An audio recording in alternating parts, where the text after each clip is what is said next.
Everyone who touched the gauntlets turned to ash. 12 students, 5 centuries. The most gifted ability users burned alive for a dare.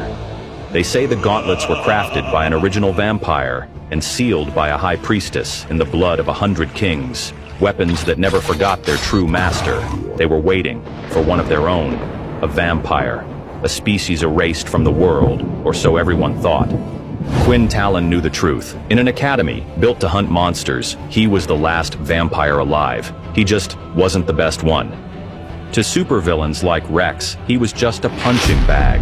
Quinn could never fight back and reveal his secrets. Not about his powers, and certainly not about his vampire system. Health points are 1 out of 100. Drink blood now, or die. Quinn clenched his fists, humiliated. He could end this in a second, but he didn't fight back. Pathetic. If you had any dignity, you'd get out of the academy, loser. One of the other bullies called out. Finish him off! Rex stepped up, raising his fist one last time until... Wait! Rex turned, surprised that one of his lackeys was telling him to stop. But then he realized everyone had gone silent. Everything had gone silent. Rex's arm was frozen. What the hell? It's the Ice Queen. One of the students said. Another one covered their mouth. She's the strongest in the academy. The crowd took a step back, and a gorgeous blonde student cut through the crowd, her footsteps echoing. Erin snapped her fingers, and the ice shattered. Leave him alone.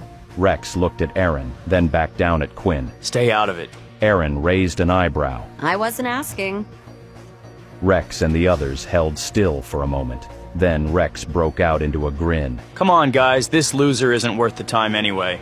Quinn stared, gobsmacked. Erin was so strong that this whole group of students were shaking in their boots. She stopped in front of him. You better get up or you'll be late. She didn't offer him a hand. Quinn stumbled to his feet. What's the big deal? It's just weapon training.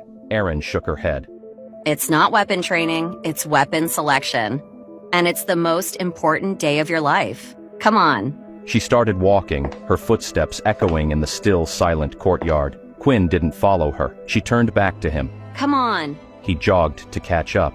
Quinn came eerily close to revealing his vampiric abilities. Will he be able to keep his secret? And just what is weapon selection? Everyone had talked about weapon selection, but he didn't realize what it was until he entered the ceremony in the armory. Rows of weapons lined the walls, some ancient claymores, some ultra-modern laser rifles.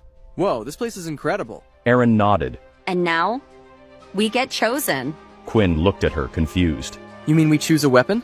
No, we get...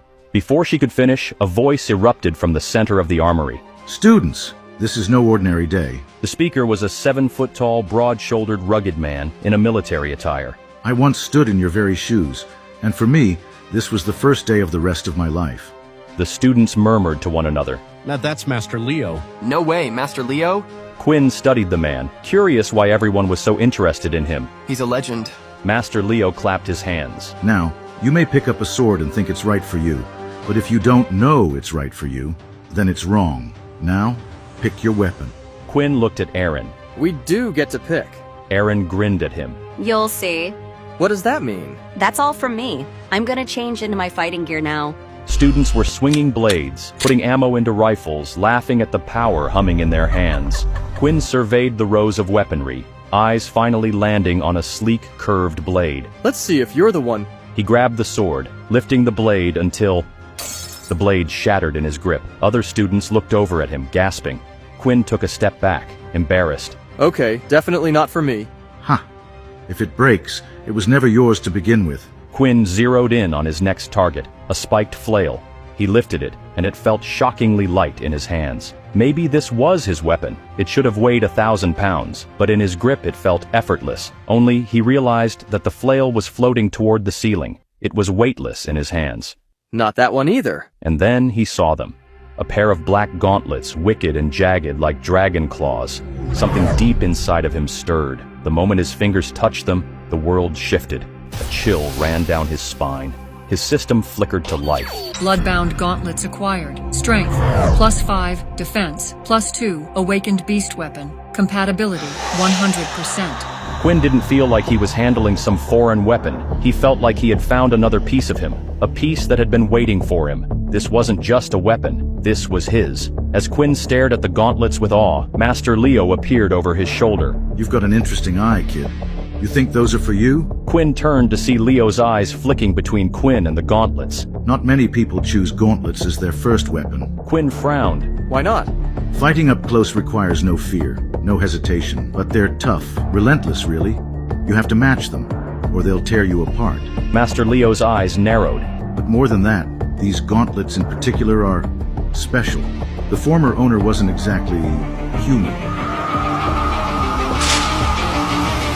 Quinn stared at the gauntlets for a time. If he wasn't human, I would choose another weapon if I were you. The gauntlets snapped off limbs each time a student worn them. Quinn hesitated, then reached out. The moment he touched the gauntlets, something clicked. A pulse ran through him. The gauntlets adjusted, molding to his body. His screen flickered. Bloodbound gauntlets equipped. Perfect match detected. Plus 12 strength, plus 12 agility, plus 10 stamina, plus 10 defense. whoa! Quinn flexed his fingers. The metal moved with him, light as air but strong as stone. It was a perfect fit, like it had always been meant for him. Across the room, Quinn didn't notice that Master Leo was watching him intently. Does Master Leo suspect Quinn isn't what he seems? Just who was the original owner of the bloodbound gauntlet?